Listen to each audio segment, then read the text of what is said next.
আবু সাইদ কি করেছে? তার হাতে কোনো আগ্নেয় অস্ত্র ছিল না, অবৈধ কোনো অস্ত্র ছিল না।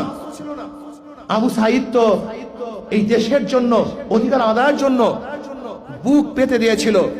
আর সেই বুকের মধ্যে আমাদের খাজনা, আমাদের ট্যাক্স, আমাদের ভ্যাটের পয়সার অস্ত্র দিয়ে গুলি করেছ। এর বিচার বাংলাদেশের জমিনে হতেই হবে। কি করছি?